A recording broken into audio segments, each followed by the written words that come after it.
Welcome to Mark Carney to Cardus. When this event was advertised, I heard from someone saying, "Oh, I never thought I'd see the two of you together doing something." But this is actually our fourth Cardus event. There are other events we've done together, but we had one not in this. We didn't even have this building at the time. A lecture that Mark gave sponsored by us in 2010. I think it was elsewhere in Ottawa. And then in 2013, Mark and I and Roger Martin, the dean of the Rotman School at the time, had an event at the Toronto Board of Trade. And then when the book came out in 2021, we had an event here, but there was the pandemic, so it was just the two of us being videotaped. Yeah, so this is actually the fourth event that Mr. Carney and I have done together at Cardus. So you're a friend of Cardus, and we're delighted to have you here with an audience for the first time. Technical difficulties. My soundtrack. That's your sound. It's your entrance music, is it? So this is our fourth time here, and welcome. Thank you for coming back and engaging in this conversation. We've got a broader set of topics to discuss today, but I know we have some of my colleagues from the media here. They're all interested in these specific issues about your future. So I'll just get that out right off the bat. Is there any chance that you might be appointed chairman of the Federal Reserve in the United States, thereby completing a trifecta of central bank governorships? Are you able to speak about that? No. No. Okay. No, I'm not able to speak about that. Okay. So that's resolved. Okay.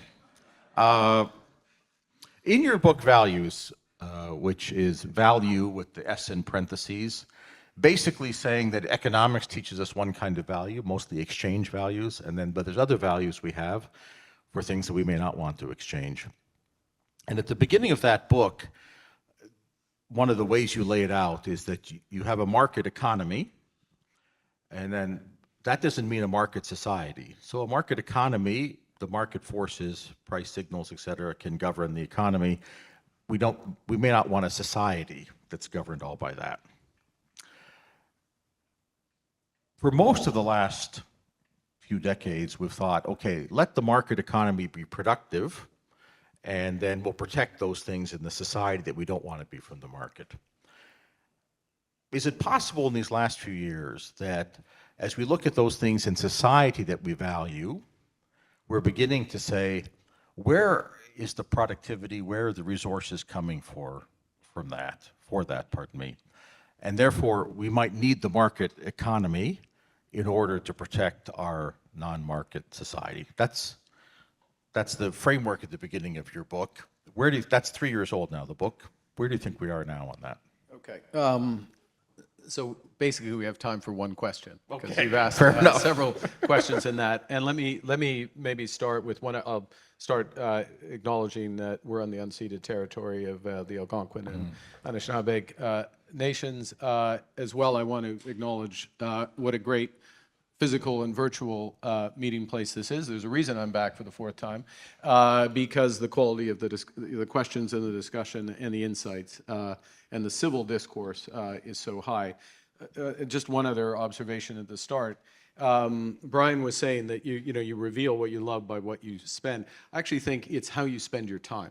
Whether how you value, your family relative to work, your community relative to other calls, and I guess just appreciate that people have already invested some time. We'll see how long everyone stays, certainly online, but that's a signal about the importance of ideas, the importance of the civic square, the essence of Cardus, and the importance of getting this balance right.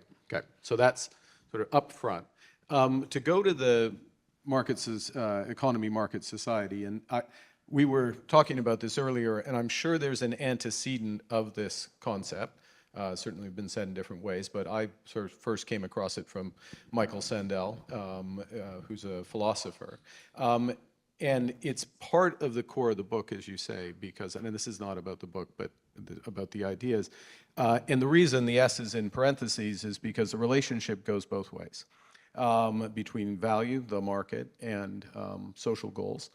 And from social goals to using the market. So we'll come to, I'm sure, at some point, how can we harness the market to achieve what we want to as a society, that process.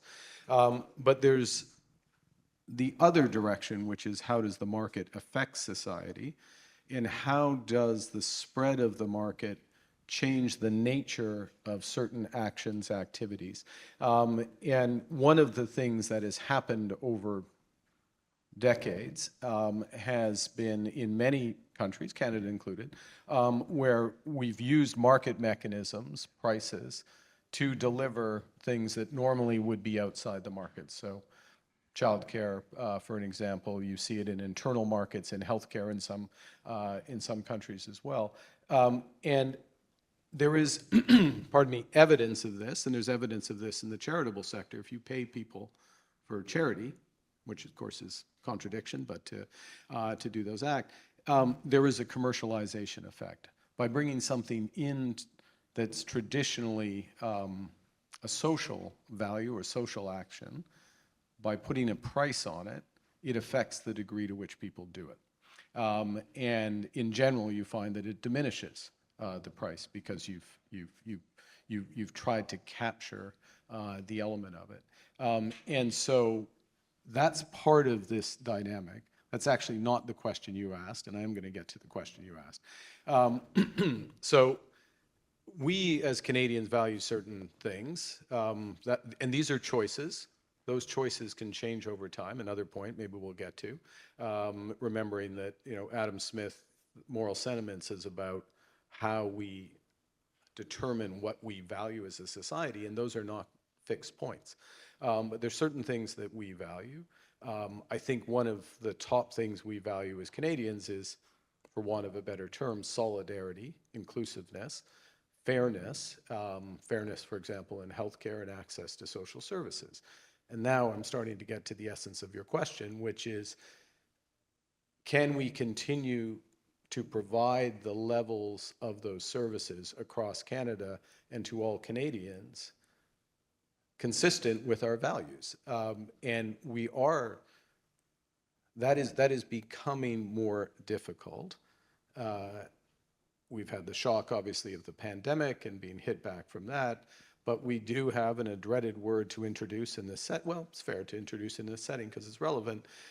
This is the consequence of slow productivity in this country, which, if it persists, will force some very, very difficult choices. So, and I'll stop here because you'll take it where you want to, but this is about getting the balance right between market and society, between values that we share as higher values, if I can put it that way, as Canadians, solidarity, inclusiveness, fairness, responsibility is the way I would look at it, and dynamism of the economy, and how do we balance those so that we can live up to all of those values? Well, let's go to productivity, because one of the questions when we chose the title, Can Canada Afford Its Values? One of the things that relates to what we can afford is how productive our economy is. I just took some figures this is from April, so beginning of probably first quarter of 2024, Stats Canada. So real GDP per capita has declined in 5 of the past 6 quarters and is down around levels in 2017. During 2023, part of that is because Canada's population grew by 3% in 1 year in 2023, so that affects the per capita. But basically our GDP per capita has trended lower and is now 2.5% below pre-pandemic levels. So there's a problem. But we've been talking about productivity in Canada for at least 30 years with different parties in government, different economists. First of all, why does Canada have this chronic productivity problem? And what might be the path out of it? But why for 30 years have we been, or more than that, talking about low productivity in Canada? Okay, so just because there's a lot of very sharp people in the audience, I'm just going to acknowledge something else, which is that One of the things we have is revisions to statistics on a fairly regular basis. So the thrust of your question remains. The actual statistics underlying it have changed, and they've changed more favorably in terms of per capita. We're now back above per capita levels, and the performance is better than it previously had been reported. I raise that in part because I remember 20 years ago when I was working at the Department of Finance that what happened was that the previous 10 years of GDP were revised. The StatsCan does things on a periodic basis, and they were revised, and the productivity gap between Canada and the United States that had existed in the 1990s went away.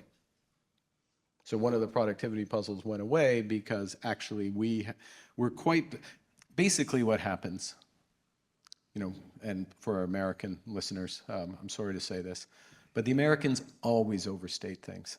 They always, so they're like the greatest country in the world, we're doing fantastic, and then they're like, maybe we're not doing quite as well. And we tend to understate things. You picked up some things from working in London. There's a the few British things, understatement. yeah. And that's right. It's the British influence in Canada. So we tend to understate. We count everything in the end. So we tend to revise up. They tend to revise down. So that's the second caveat. That said, the orders of magnitude now, in terms of the productivity gap between the United States and the productivity and the current level of measured productivity in Canada, is so big that there probably will be some convergence of it, but it won't go away. So why is that been the case? And there are several reasons for it, and I'll try to just summarize them. The first is that we actually invest less per worker than the Americans, but the Americans and many other jurisdictions. It doesn't look like that at first cut, but you have to take away the oil sands, which has quite large investment relative to workers. And then when you look on an apples to apples basis for the rest of the economy, we invest less, first point. Secondly, we invest less in software, information communication technology, which has been part of the application of those has been part of the big productivity surge in the United States. So we do less of that. And so our workers have fewer software tools, if I can put it that way. Thirdly, there is a much bigger gap between the average, our frontier firms, our best firms, and there's a very long tail of less productive firms. So we disseminate best practice less well than the Americans do. There are also issues in terms of our industrial structure. We're more heavily weighted in industries that just globally have made fewer productivity advances, and so that brings the averages down. So those are all the one level of reason, but then we have to go to the next level and say, well, why do we invest less, and why do we give our workers fewer tools, and why are we less good at spreading expertise across the economy? What is it about our tax system? What is it about the degree of competition in the economy? What is it about our education system? What's it about business culture in the country? Are we celebrating the type of dynamism and creation that's necessary to be at the frontier? There are answers to some of those questions that can certainly close a lot of the gap with the United States, in my view. And it's becoming more, it's always an issue. It is always an issue for policymakers, for companies, for workers, for unions, to ensure that in the end that Canadian workers are getting what they deserve, which is the best opportunities. And then we as a society can apportion the benefits of that greater productivity in a way that's consistent with our values. Are we at a stage where we can say we can't afford what our social consensus is on, say, on healthcare? You mentioned retirement security, equalization, or whatever. We can't afford it unless we become more productive. Is it that urgent? Look, if you were giving me a binary option, are you giving me a binary option? Or Well, are you they might wear different continue colored ties, but I just wear black and white, yeah, okay, so that's all we get here. So we got this is the binary part of it. The whole rainbow here with the purple tie. Look, we are our ability. Let's take the moment that we are in, Canada and the rest of the world in. I view it as a hinge moment in history. The world has changed. We're seeing another punctuation of that with the president-elect in the United States and the trade policy that's coming. Reshaping of the global economy, reshaping of our energy systems, reshaping of intelligence with artificial intelligence, a much more dangerous and divided world. So what's the consequence of all that for us? Well, we have to spend more on security. If we've learned anything by being hit by a number of crises over the course of the last 20 years, we need to invest as a society and as companies and individuals in resilience. That costs money. We have to support people through big transitions that are coming on the energy side with artificial intelligence. And we have a social model in an aging population. When I started in the labor force, the median age in Canada was under 30 of workers. Now it's over 40. I'm slightly over 40, so I'm bringing that average up. But that's a big swing. And so in that environment, that partly drives elements of we either grow our labor force by all working longer. Part of the growth that an important contribution of the growth in Canada the last 25, 30 years has been much higher female participation in the labor force, fundamentally positive, obviously. People working longer, fundamentally positive, and increases in migration. We're seeing the limits of migration, obviously, recently. And we're up against the limits, or much closer to the limits in terms of greater participation, as people grow older. So that leaves productivity at the core. If we're going to keep our people safe, if we're going to meet our social obligations, we're going to need to become more productive. So yes, we're coming up against those limits. Very good. We're going to get back to some of the things you raised in the answer, but I want to go to, because we're in one of these hinge moments, and you were the governor of the bank here during the global financial crisis.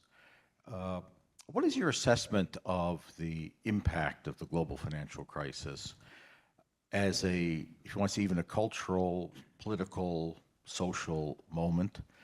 For myself, I think I missed that. I thought it was a financial crisis, an economic crisis, but there's a great erosion of trust. Brian started talking about trust in finance and so forth, and it had political consequences right across the world.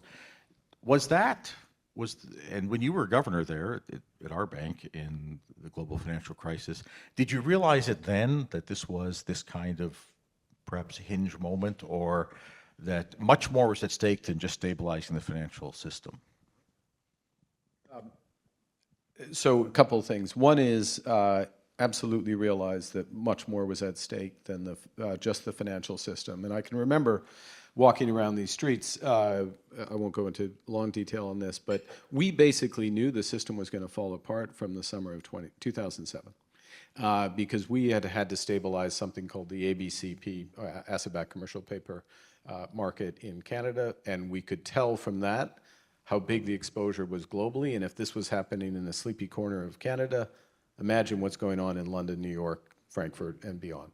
So as well as you can know the future, we knew that the thing was going to fall apart. We just didn't know when and exactly how. And the concern was fundamentally, this is a betrayal of trust. And so what could we do in Canada to ensure that Canadians' trust in our institutions were fulfilled? Because nobody else was walking around the streets of Ottawa or Saskatoon or Fort Smith or, Chicoutimi thinking that the system was about to fall apart. Quite rightly, they're relying on people to take their responsibilities. We got through that. We were the last stop before the barter economy in the global economy. Everybody else was going to fail before us. A number of them did, but we were fine. So we met that trust. And almost uniquely, maybe Australia, this is the case as well, trust in the system went up initially in Canada. Remember, we didn't have a recession after either. again, relatively unusual amongst the advanced economies. But I can tell you that if you went to any of the other advanced economies, and I tell you 5 years after that time when I went to become governor of the Bank of England, 5 years later, the anger in any setting like this, up and down the UK, about the failure of the system. You know, sometimes you enter, like you can cut it with a knife. Maybe it never happens to you. It happens to me all the time. People are angry. You can tell.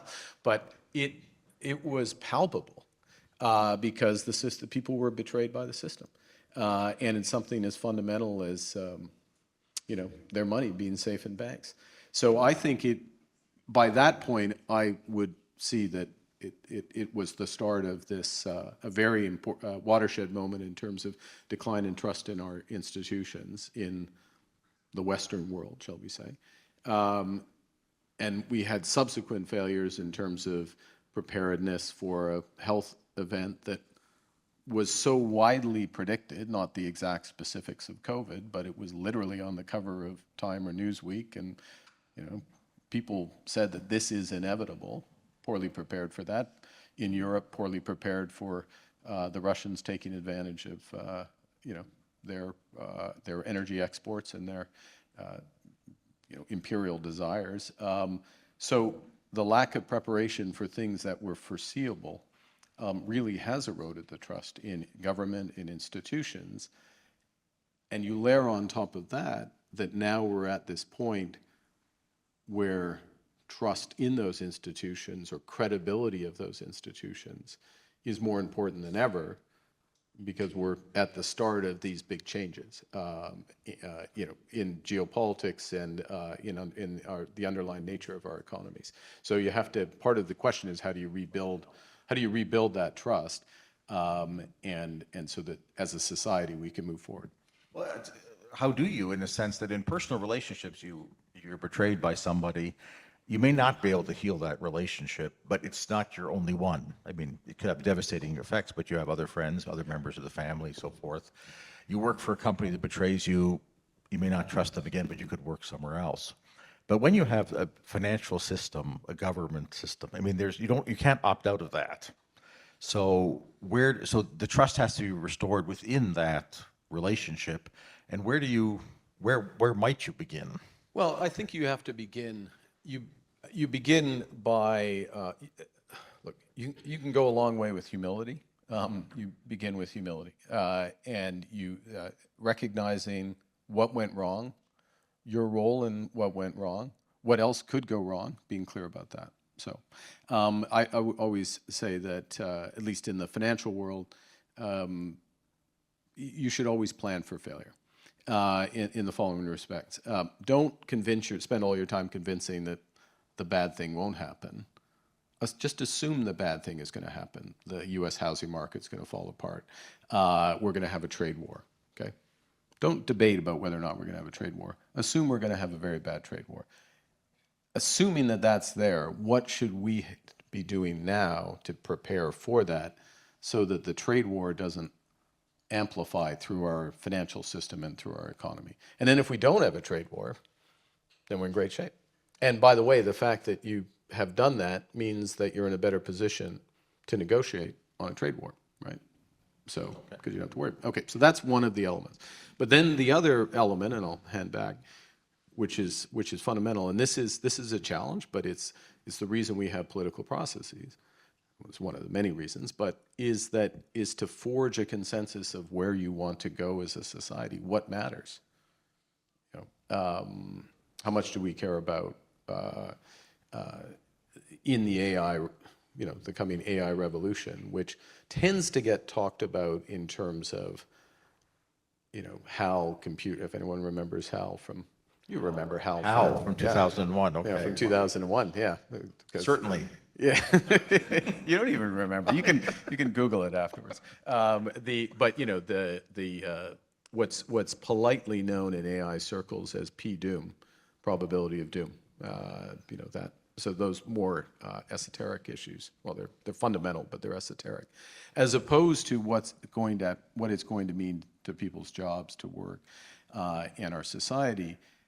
you can see where that's going, and you can prepare for it. We can prepare for it now so that AI is for all as opposed to only some and on. And that's the type of way, I think, it's a long-winded answer to your question, but that's the type of thing you can do to start to build trust in and around it. Okay, thank you. You mentioned in answer before that about taking responsibility. I just want to shift a bit from the central banking world to where you are now with Brookfield in the world of finance. And what is the role of responsibility taking in terms of trust in the financial sector? Because a very common critique, which has a lot of value to it, I think, is that when bad things are done by the titans of finance, if they get caught, they don't get punished. That sort of idea of a kind of immunity. So 2 examples, just the most recent one in the Toronto Dominion Bank with its case in the United States, big fine for money laundering, or not enforcing their money laundering. But the executives there remain in place, though they're not criminally sanctioned. Or another example was, say, the role of McKinsey during the opioid crisis, and they can acknowledge that they were helping Purdue Pharma get people addicted to opioids.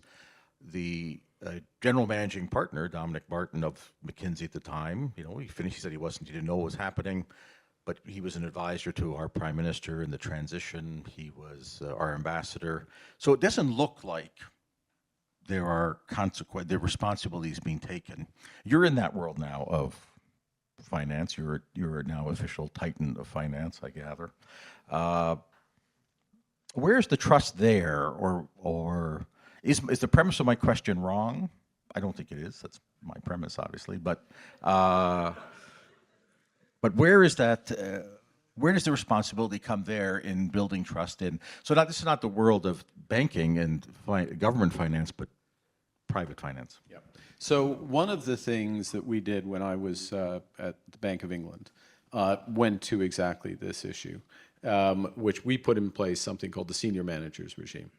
So certainly the CEO and the chair and CFO, but quite reasonably thick layer of senior managers of financial institutions, regulated financial institutions in the UK.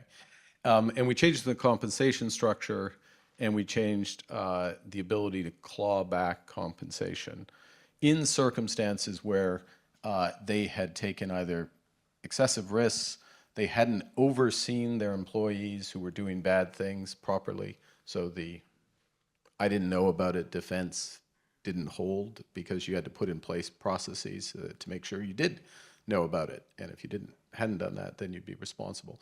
And what is in place there is an ability, so compensation is deferred. That happens quite often. And if you find out mistakes were on your watch of these type, you don't get that deferred compensation. But we also extended it in the case of criminal activity that could happen in the institution, that you could go back and claw back compensation that had been paid out up to 10 years. Okay, up to 10 years. So very tight and with discretion. And there are a number of examples where that has been the case in the UK. So that's something that I believe in terms of structure. And I think that's hugely important. Now you ask about Brookfield. I mean, the way Brookfield people are compensated is the vesting, if you will, of most of their compensation is very long term. So in effect, voluntarily, we have the same thing very long term. I mean, out through 10 years. So we have basically the same thing, independently derived, not inspired by the SMR. But I think there's a fundamental point as well. So there's things you can do structurally, and obviously, But you have that in Canada, in the United States. What you did at the Bank no, we of don't. England? We don't. Okay. But we should. 100% we should. I'm not in a position to do that. Well, I can advocate. I'm in a position to amplify through this this influential group to have that. There were consequences, by the way, for senior management at TD, but I'll let that go. I think there's a new CEO, TD now. Yeah, the existing one is retiring. Yeah. Yeah. Well, yeah. Anyways. Um, yeah, these things happen the way the world works. But there's a fundamental point adjacent to this. Adjacent isn't the right word, but I'll use it, which is you can't, in the end, legislate virtue, right? It's not contractual, it's cultural. So you can do things contractual that align incentives. UK has done so. A few other jurisdictions have done something similar. But in the end, it's also a cultural question, and it is a question of our expectations of people in positions of authority. And these examples are in finance, but it can hold in a company or in some other public role in a university, however, and taking the responsibility for your actions, of course, but also for those who work with you, work for you. And in large organizations, unfortunately, there will always, law of large numbers, there will be people who do bad things. And the question then becomes, have you taken steps and have you built a culture and an oversight mechanism that makes it less likely that those things will happen? And if they do happen, that they will come to light quickly and be dealt with. And that's a cultural question, a question of expectations. Well, let me follow up on that, on the culture of finance, in that I don't go back so far to 2001. That's a film in the 60s, I think was it the 1960s? 2001. Oh, 2000 Space Odyssey. It was 69, I think. Yeah. Okay, so that's Someone before can my check time. that. But I do go back to Well, do you what anything that was produced before you were born, like the Bible, for example? Fair point. There you go. All right. We go back to St. Augustine as Catholics. We don't need to go all the way back to the Bible. That's a lot. I was heading towards what I thought was a clever point, but now you've undermined me. But in the 80s, there was a book written about the world of finance, Tom Wolfe's Bonfire of the Vanities, which was set in Wall Street. And it was about the culture of the 1980s and how the term he used, which was taken from a children's toy at the time, was that the tech titans were the masters of the universe. That was the term he used for them. And the life of the protagonist unravels because all of a sudden, by some car accident, he gets out of the world he controls, and now his life unravels. So that idea of the masters of the universe, that was Tom Wolfe's characterization of financial world in the 1980s. So you've been in that world for a long time. You said humility goes a long way. How do you promote a culture of humility amongst people who at least are considered by others the masters of the universe?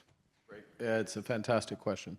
And I recall that one of the things, it is also a great book. It is a great book. I think it's a lousy movie, but a great book. It's not the only one. But one of the themes of Wolfe over certainly that book, but other ones, is that there are statospheres. He calls things statospheres. Statospheres. Statospheres. So within a discipline, there are hierarchies.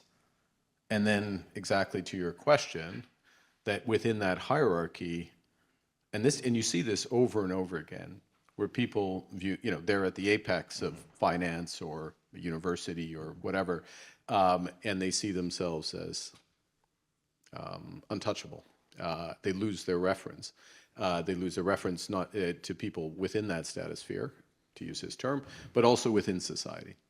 And that hubris leads to, inevitably leads to a fall, almost inevitably leads to a fall. And so that is one of the hardest things, which is to, it's an odd way to put it, but institutionalize humility.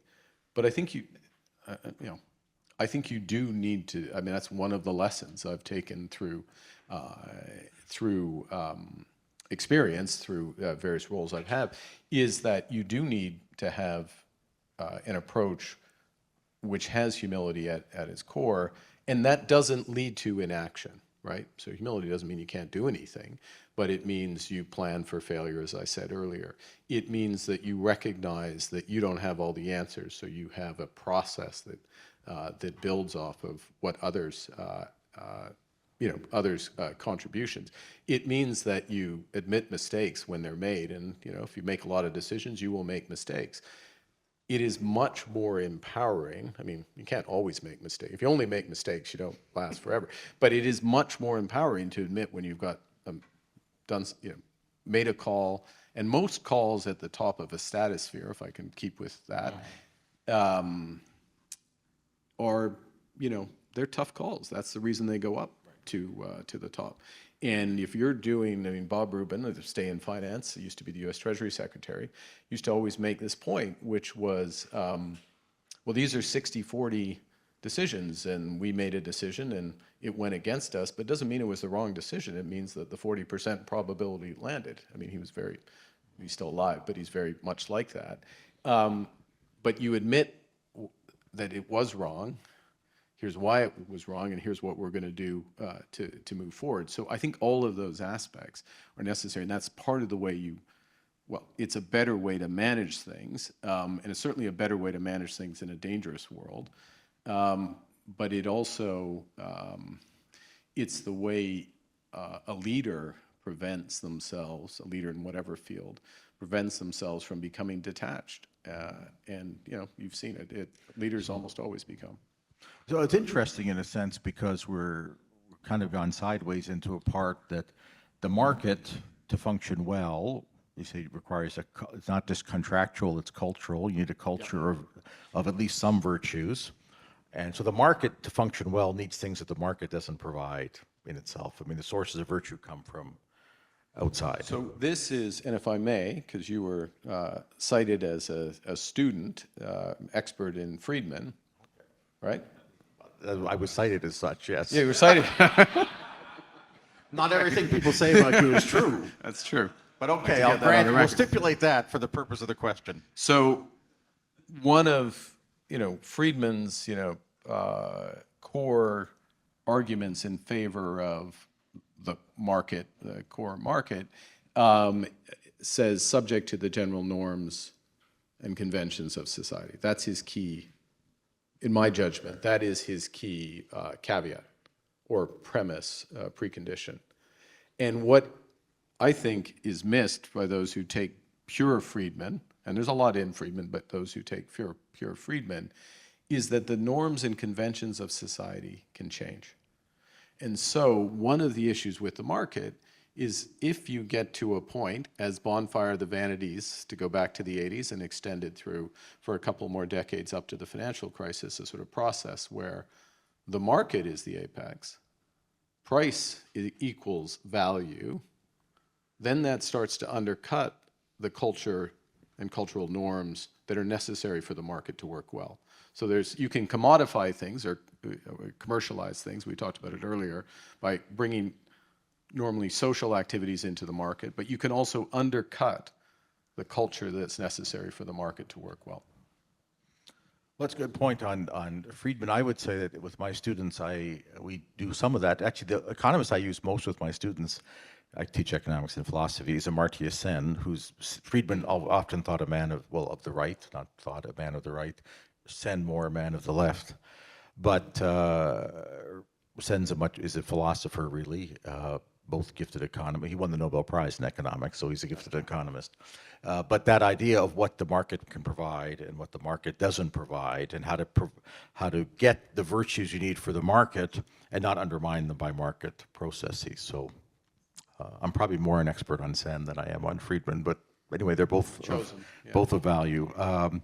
Let me switch track for a moment here. You'd mentioned immigration in the answer on productivity. So we've just gone through a fairly major change in federal government policy on immigration. It's not often a government makes such a course correction, but the federal government just did on immigration levels. Canada was unusual in the world in having very high levels of immigration decade after decade without a lot of social disruption, and actually a consensus that was bipartisan. That seems to have eroded in the last few years, or at least got to a point where the consensus in favor of the current levels of immigration seemed to erode. to put it in the framework of our basic question, can Canada, I mean, that was one of the distinctive Canadian values, was a very pro-immigration, bipartisan support policy. Can Canada afford that policy anymore? Well, look, I think the short answer is yes, we can. In fact, arguably, we can't afford not to. But let me expand a bit on that in the current situation. And, as I won't embarrass people by asking for a show of hands, but I suspect there is a large number of people physically here, virtually watching, who at a minimum are like me, who was second generation Canadian, right? Yeah. All my grandparents immigrated to Canada. And if not, direct immigrants or somewhere in between.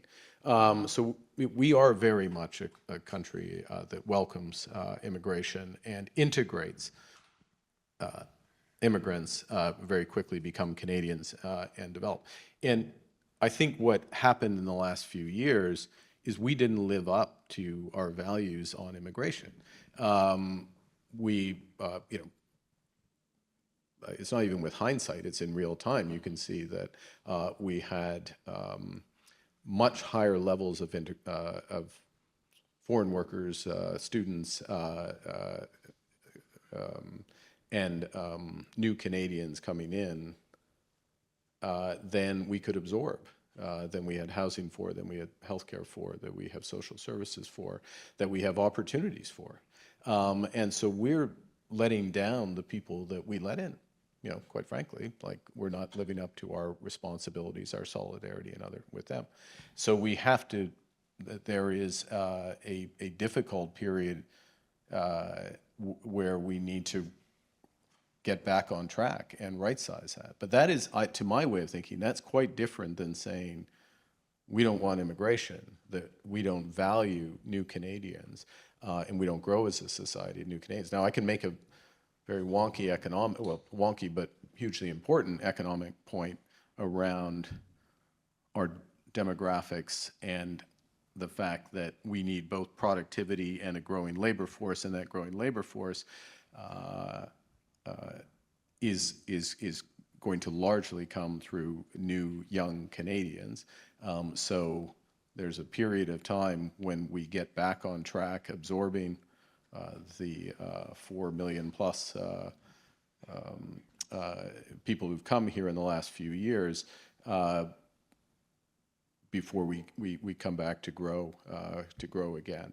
I'll say one other thing on this, which is, I think a degree of this was caused by COVID and there were a series of cases where there were overcorrections. This case is with the wisdom of hindsight on COVID. Support coming out of COVID provided to businesses and individuals, financially, but also businesses very much pushing for temporary foreign workers because concerns about whether people would come back into the labor force, and a very small L liberal approach to approving that, and basically losing track of that. And then on top of that, something which we fundamentally have to fix. I mean, do we value higher education in this country or not? Well, if we value higher education in this country, maybe we should start funding our universities. Do we value it in Ontario? Frozen tuition, frozen the transfer from the provincial coffers, and entirely relied on foreign students in order to grow that. I mean, like, do we think education is going to be important in a world that's technology driven and is fundamentally changing? Yeah, I kind of suspect it is. But are we actually having that conversation right now? I mean, you're at university. I don't know. Do you feel flush, Queens? I'm an adjunct, so I'm the bargain. I'm the bargain in the university environment. Okay. I'm very attractive. But no, it's clearly an issue, is that that's an interesting way to frame it, is that there is a value, or did we value our immigrants? Do we value our higher education? And perhaps losing sight of some of those things led to I think there was an crisis. execution. I think the immigrant, I don't want to oversimplify it, but it was failures of execution we let too many people in on temporary foreign workers. I would say on the foreign student side, it's more on provincial policy, on squeezing universities in a sense. And yes, there are some, quote, bad actors and others out there, but the core of it is the overweighting on foreign students. I'll tell you something. I gave a talk, a convocation talk at University of Alberta. I'm from Alberta, 10 years ago or so. And at the start, you're standing on stage, and people stand up and plays "O Canada," and I realized that only half of the auditorium knows the words to "O Canada," which kind of makes sense. But on the other hand, like only half. And the weight of foreign students, and I can understand a foreign student. I think I had "God Save the Queen" down by the time I was finished in the UK. But Right. you know what I mean. But so only I'm 5 not lines. judging the individuals, but just the scale of reliance, particularly in graduate programs, on foreign students, which of course is a good thing and enriches us, but taken to an extreme, if it's a funding model and largely there for funding purposes, then we need to have a proper conversation about how much we value our institutions. Very good. Well, thank you on that. I'm going to switch to another topic. You mentioned humility earlier. This is going to be a bit vain because we talked about your book earlier. I don't have a book. I just have my newspaper column, so I'm going to quote from one of those, if that's all right, which is a bit vain. But I wrote a column this summer about your approach to climate. So that's another hat you wear, former bank governor Brookfield, and then UN envoy for climate. Special envoy. There's vanity. My- I can okay, match your well, vanity. okay, I can wow. raise your vanity. Special envoy. Envoys get paid. Special envoys are volunteers. Is that how it works? Is that the They idea? owe me. I'm doing it for 4 years. They owe me $4. Okay, special envoy. So this is what I wrote. I said Carney favors climate prosperity. Trudeau, our Prime Minister, Justin Trudeau, I said favors climate penance. So Carney, thank you. The rest they'd already read it. They the rest read it, had read yeah. it. So yeah. No, you write jokes and you never know if people laugh at them, so you don't know. It's very good. A lot of my media colleagues are here. It's nice to have some live audience. They would agree. So I said, Carney wishes to see Canada lead in what he believes will be a lucrative transition to a low-carbon economy. Our Prime Minister thinks Canada should be punished for its high-carbon past. Carney, the optimistic investor, sees opportunities opening up. Trudeau, the harsh moralizer, shuts down new developments. That's what I wrote. The example I used was the natural gas, when both Japan and Germany asked to buy Canadian natural gas, partly in relation to the desire to get off Russian supplies, and the Prime Minister took a negative view of that. Why wouldn't it? All right, sorry about that. So that's what I wrote. That's my view. I think that you share a common concern about climate change, but I think you have fundamentally different approaches. Am I correct about that? Well, I'm better placed to speak to my view on it. Maybe Certainly better placed, but more fun to speak about his, really. Yeah. There's others.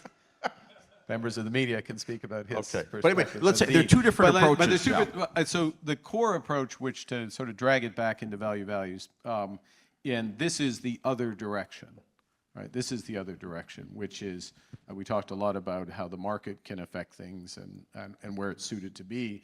But here is where, if we decide, as we have, law of the land in Canada, law of the land in the UK, in Europe, 190 countries, at least the objective, if we decide that we want to do something about climate change, and more specifically, we want to, in our case, be net zero by 2050, then it starts to become profitable to be part of the solution and costly to be still part of the problem. And it's that realization that starts to move something from a social value to a value in the market. If you can find out, if you can come up with new technologies or use existing technologies to reduce carbon, then there's that opportunity set. And what we have seen So that's the first point. Just setting the objective in and of itself is useful. Then it goes to a question of credibility of that objective. So do you have policies, actual or potential, that are going to help shape things? So regulation, carbon prices, or subsidies, other aspects. Trade policy, very importantly, that's consistent with that. And the more likely that is to happen, the more it makes sense to invest today in anticipation of where things are going. And interestingly, the more that happens today, the less painful it is when the policies actually come into place. So credibility is hugely valuable. By the way, this is all a good central banking. This is how it works. If you're confident that we're, as a central banker, that we're going to raise interest rates if inflation starts to get out of the way, the market starts to adjust to that, and it means that you don't have to raise interest rates as much. Hugely valuable, very powerful. Same works in climate, and we've seen it work, which is part of the reason, and there are other reasons, but it's part of the reason why Europe is going to be 80% down on their emissions by the end of this decade. Okay, like those are order of magnitude solutions, and a lot of institutions and companies and people will make a lot of money in making that transition, and a lot of other institutions and people will lose a lot of money in thinking that it wasn't going to happen. So I come to it from that perspective and think about how, in the most efficient way, I'm enough of an economist to think about it in those terms, can we make that credibility so that our economy adjusts and we get the benefit. And one of the things that I'm trying to emphasize right now is that the political process around this should be a competition of ideas and practices. Even in climate too, better is always possible. But it means that if you want to take something out, if you want to axe the tax, to use the phrase, what are you going to put in that's better? That's going to be more effective. That's going to be more efficient. That's going to drive things and create jobs and opportunities and incomes for Canadians in a better way. And there are options on that. But we should hold, if a society, as we have decided, as I say, it is the law of the land. It's not just a talking point.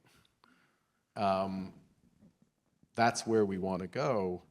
Then I think we should hold our political class, penitential or prosperity-driven, to use your framework, to how are we going to get there? What are you going to do? How's it going to drive it? And why is it better?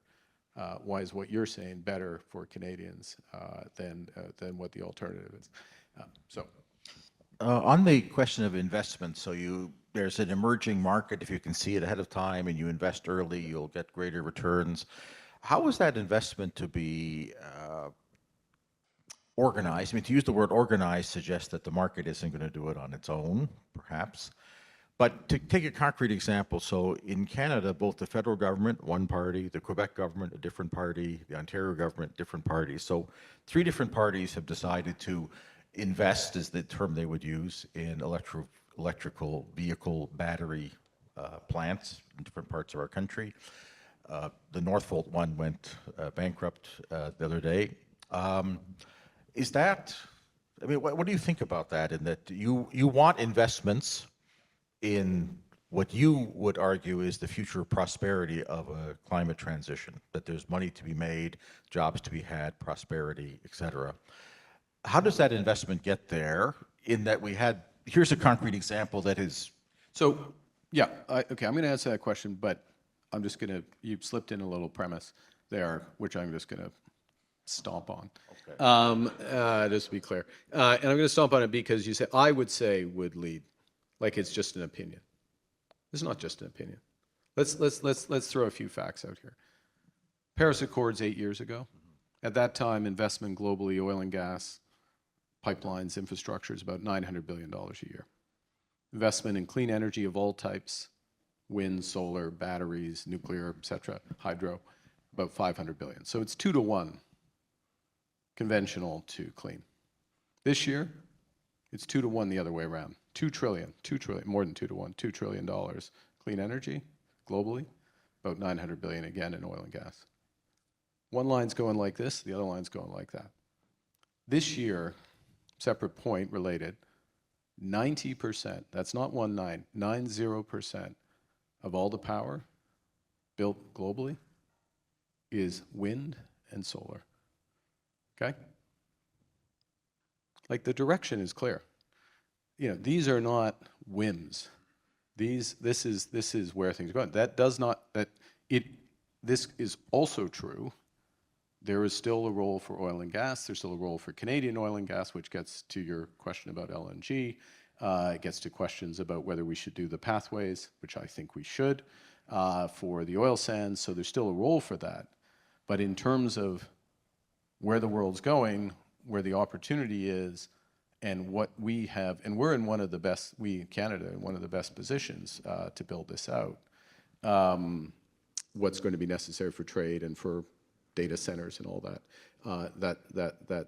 I think the direction is absolutely clear, and I don't have $2 trillion to invest, so a lot of other people seem to think that's the case as well.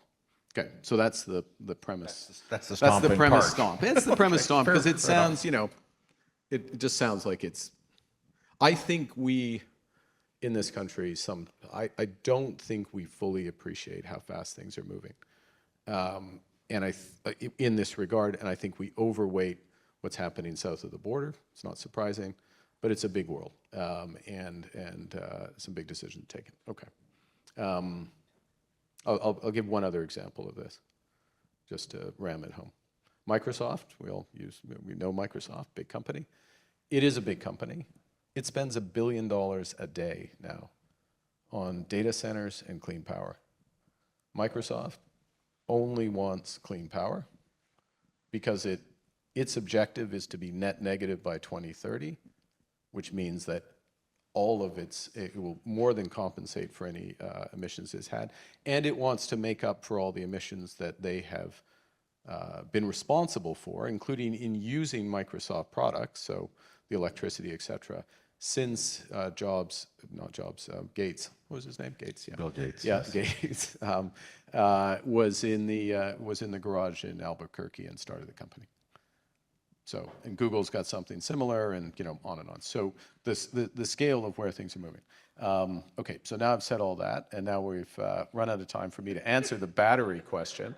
Look, I think the issue there, the way I think about that is as follows, and I'm going to make a general point, which I do think for scarce taxpayers' dollars, we need to focus on carbon value for money, what I would call carbon value for money.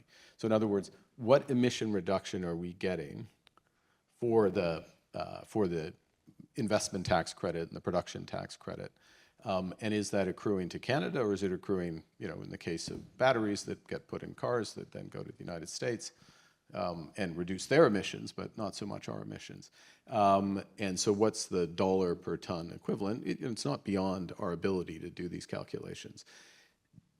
And if it's relatively high, what else are we getting for it? And because there's cases where you'd say, yeah, it's actually pretty expensive relative to buying everybody who needs, who's on fuel oil, buying them a heat pump and giving them a hybrid heat pump so they can use some natural gas when it's really cold and normal. It's relatively high relative to that. And it has less of a direct impact on a large number of Canadians. So what else are we getting for that?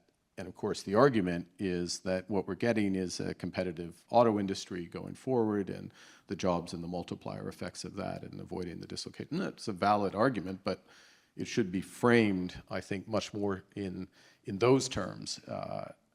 And one of the themes is of the discussion is we've got scarce resources, including very much for our social programs, and healthcare and beyond.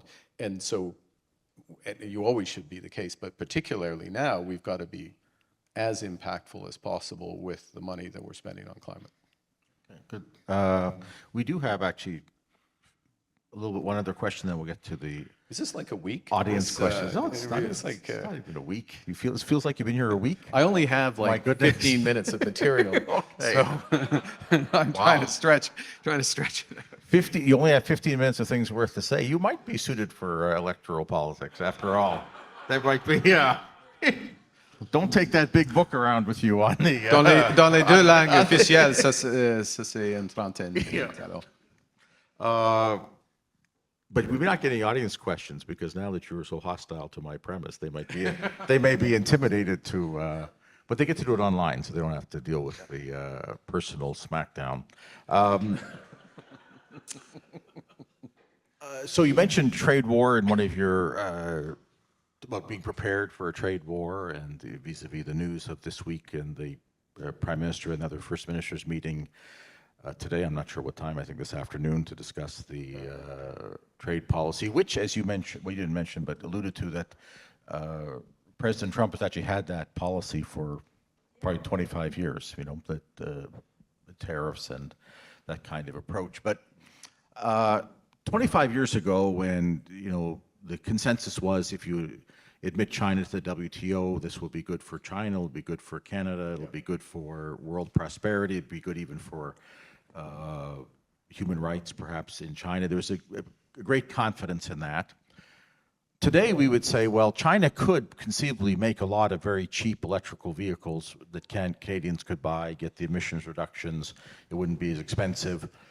But we're nervous about that. We say the consensus has changed, is that now we have to be concerned. There's other values, maybe national security values,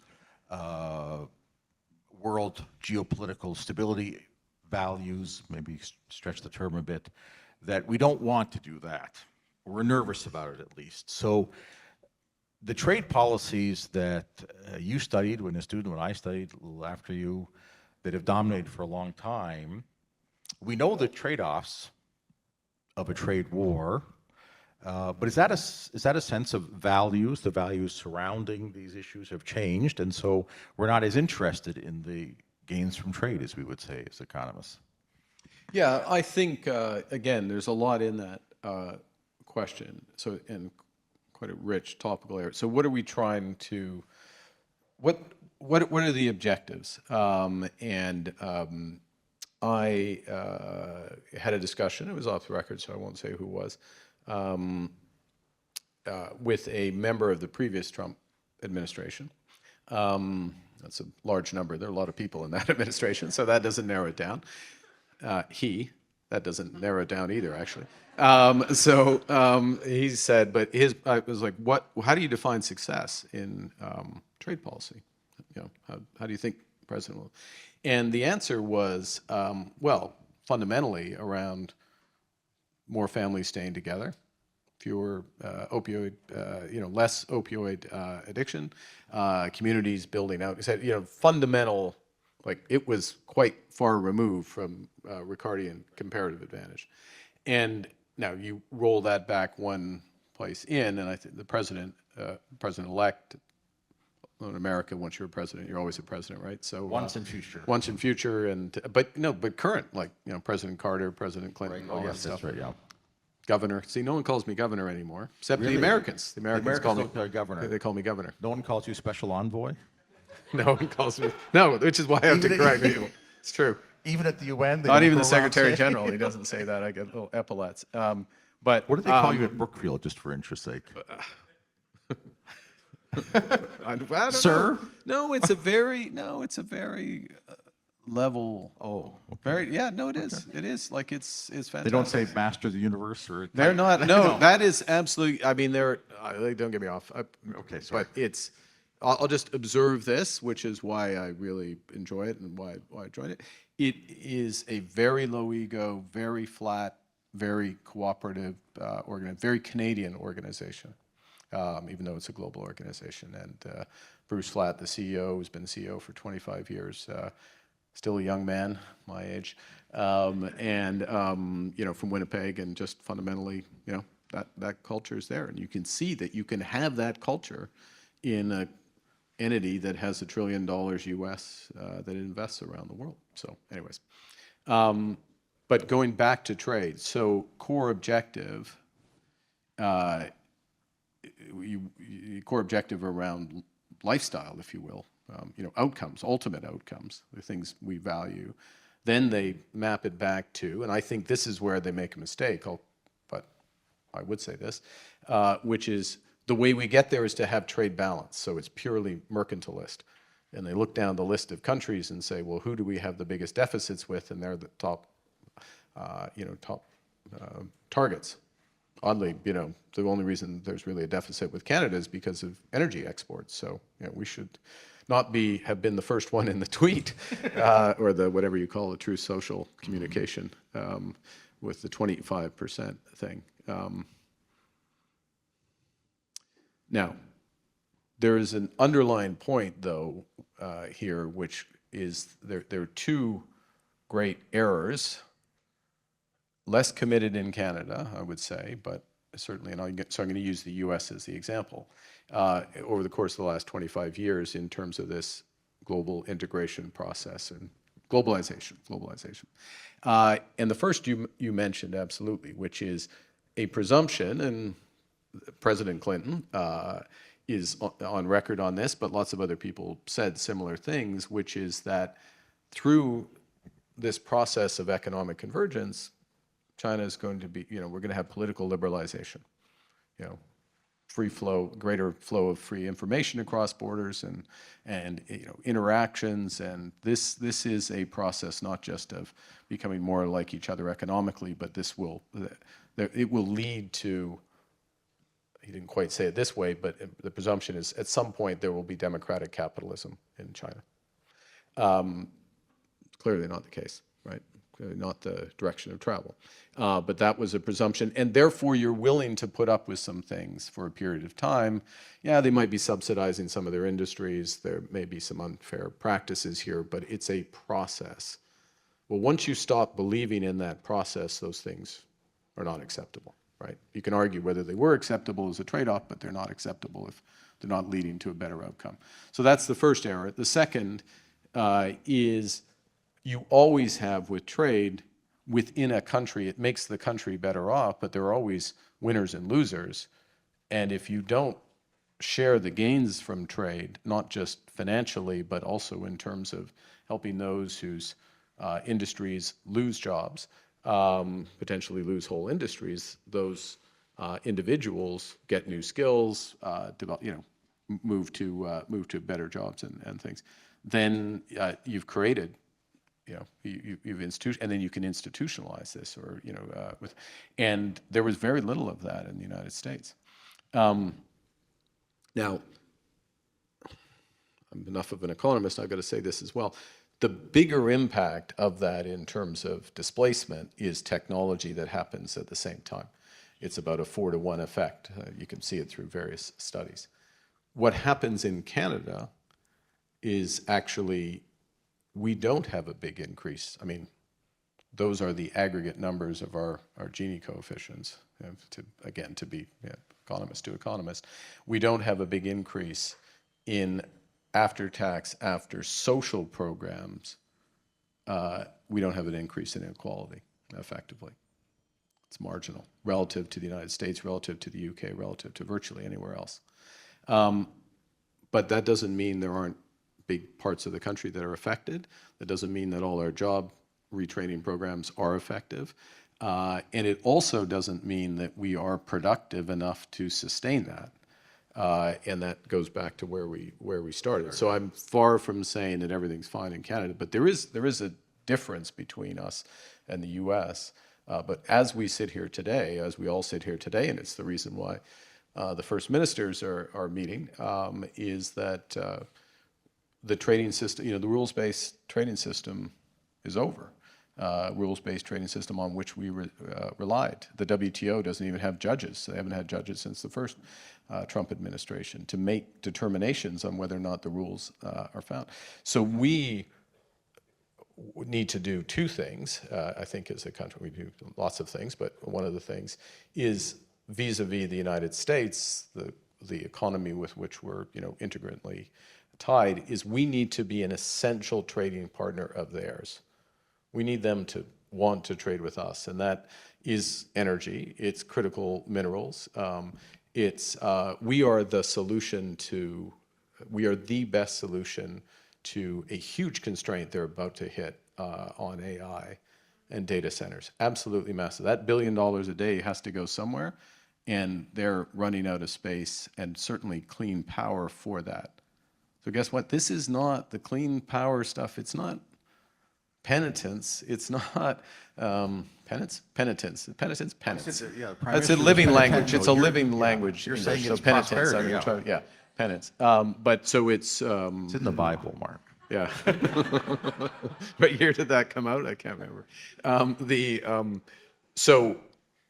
So becoming essential to them. Now, what also should come with this, and it's not clear that we'll see. We'll see. I would like to think that this will come with the United States in time, is that the corollary of concerns about China and concerns about China's direction of travel, top of mind for the Trump administration is, well, we want to trade with people who share our values. So what are the values? What are the values in terms of labor standards? I throw in environment, et cetera. But that's not high on the list at the moment. But over time, it's the logical corollary of taking the first step. Okay, well, thank you for that. It's interesting because on this conversation you had with the anonymous official, but the idea that a trade policy could be, in a sense, if to use our framework today, he could have said, we can't afford that old trade policy because it doesn't serve the values that we're trying to achieve, which is the context of our conversation. Well, we've come to the end of our week of conversation here. We have time for some questions. And I think Andrea is going to organize the questions. So, yeah, I'll just jump in with the first one. What is the biggest non-economic concern that is likely to have the biggest economic impact on Canadian society? Is it social cohesion, education quality, or something else?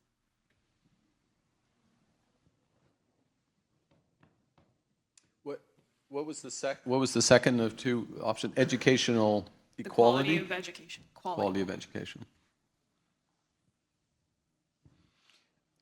Yeah, I mean, I know whoever, it's a great question, and there was a third option, which is to fill in the blank.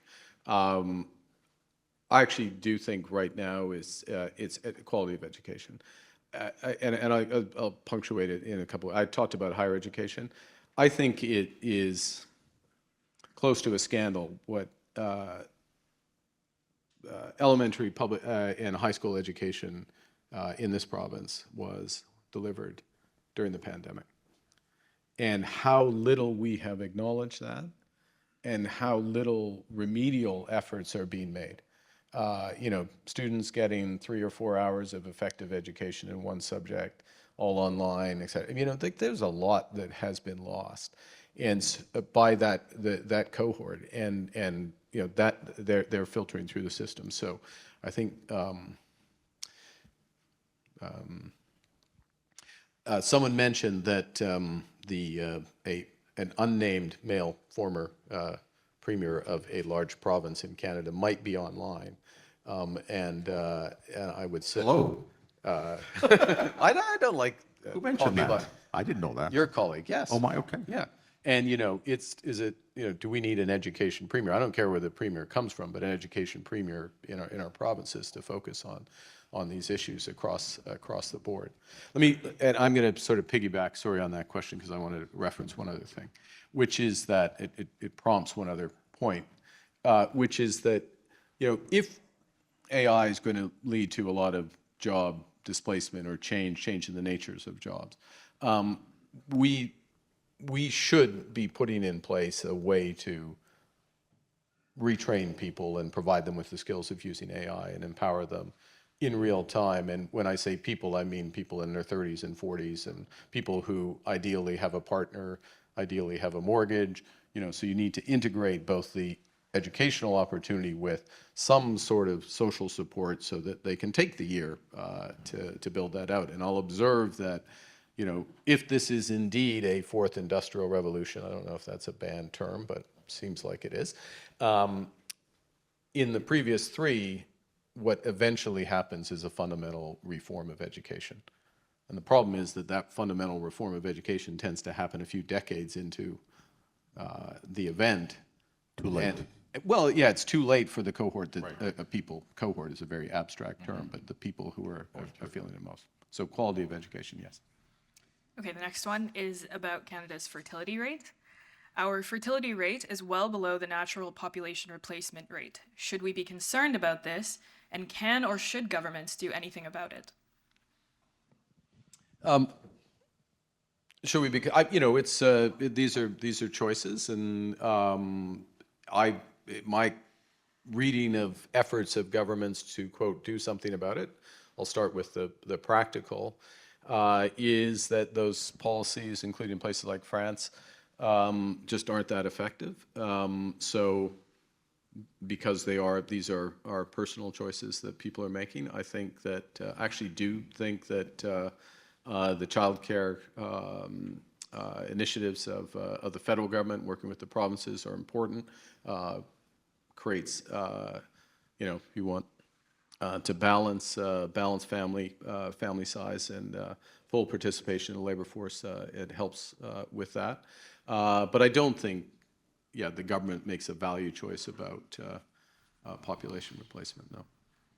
On that point, one of the signature policies of the current federal government is the Canada Child Yep. Tax, Canada Child Tax Benefit, yeah. which is refundable tax credit. That's one of my impression rather, is it's one of the most generous programs in the world for family support. What is the value behind that? Is it to make it easier to raise families, to keep families together, to reduce poverty, to expand fertility? I obviously didn't participate in the development of it, but I view it as first and foremost poverty alleviation, and you see that in terms of the most frequently quoted success metric, and it's a very successful program from this respect.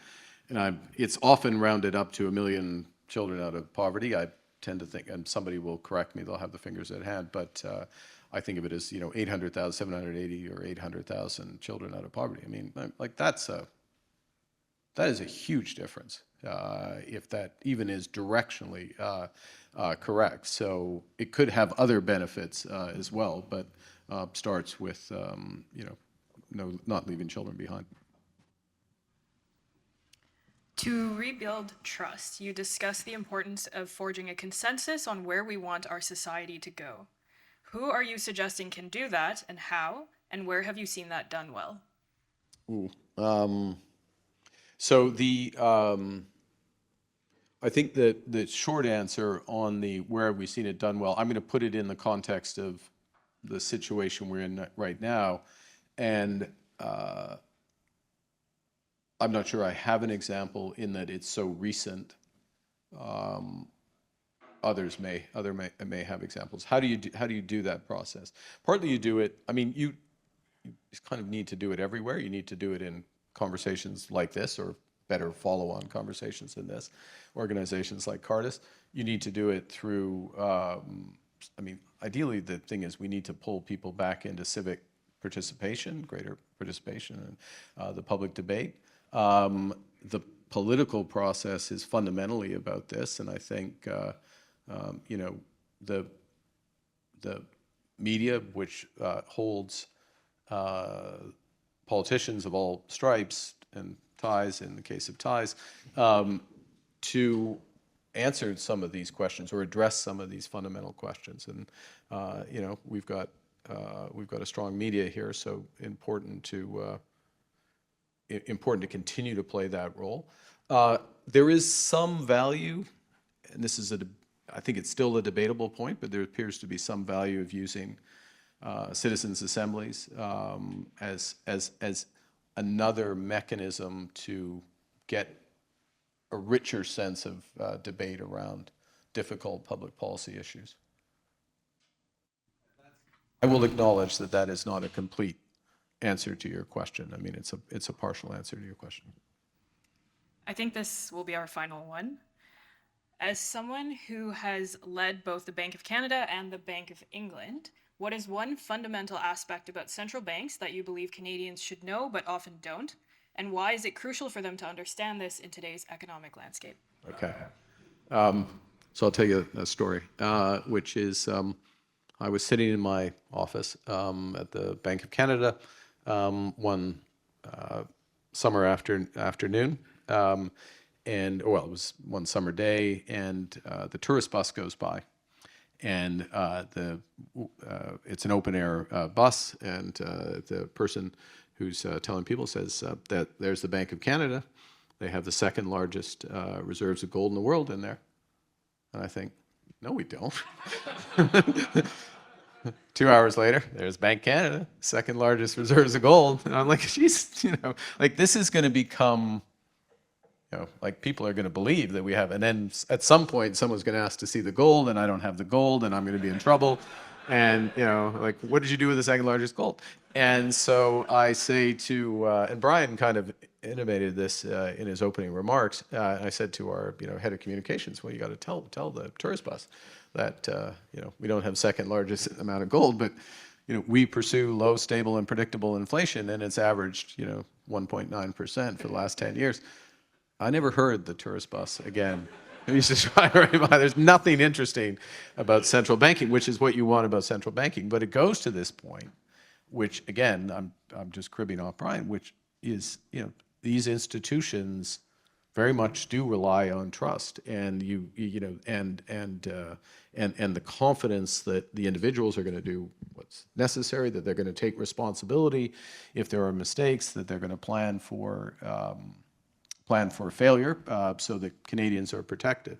And that, in my judgment, that's what the Bank of Canada does do, and it has the track record it does have. So, but it just doesn't have any gold. Well, in a sense, I mean, the history of central banking is the quite powerful and hopeful idea that you can replace something as of quantitative as gold with something qualitative as trust. That's a pretty hopeful outlook, which I try to convey to my students, that economics is it's not a grim way of looking at the human person, but actually a very hopeful way that you could run a big economy and a big society and have at the heart of it trust. Yeah, no, that's absolutely right. I'm going to tell one last gold story. Another story. Okay, sorry. Okay, and then I'll let everyone go. Which is that the Bank of England does have a lot of gold in its vaults. Does their tourist bus go around? Their tourist bus, no. Say the largest gold reserves in the world. Well, it has 4% of all the gold that's ever been mined in the history of human history. Below the bank. It is below the bank, below my office. I used to go around, roll around in it and stuff like that. It's like, so it has all this gold. And there is a sculptor, a guy named Anthony Gormley, who's if you've ever been to the UK, the Angel of the North is his. He's very famous famous sculpture. Anyways, I meet this guy. I say, "Oh, that's kind of interesting." He says, "All this gold, so it was dug out, mile down in the Transvaal in South Africa or northern Canada or Russia, etc., and it's smelted, it's brought, and it's put back in the ground, and it never leaves. Like some central bank sells to another central bank, and they just move the flags around." And he has an idea, and he sends me this computer design drawing a few days later, which he takes a bunch of the gold bars, and it's in a human form. It's the Kaaba. It's worshiping to Mecca. And I said, like, Anthony, this is really interesting. I mean, it was quite impressive, but totaling it up, there's $80 million worth of gold in your sculpture, and like, I'm not sure we're going to do this and then let people come see it. And he says, yeah, that's the point, because it's pointless. It's in there. It serves no purpose. You're sort of worshiping gold instead of mammon, when ultimately it is about exactly what you just said, the institution and the trust. So there it goes. Okay, don't worry. That's my last central banking gold story. Thank you.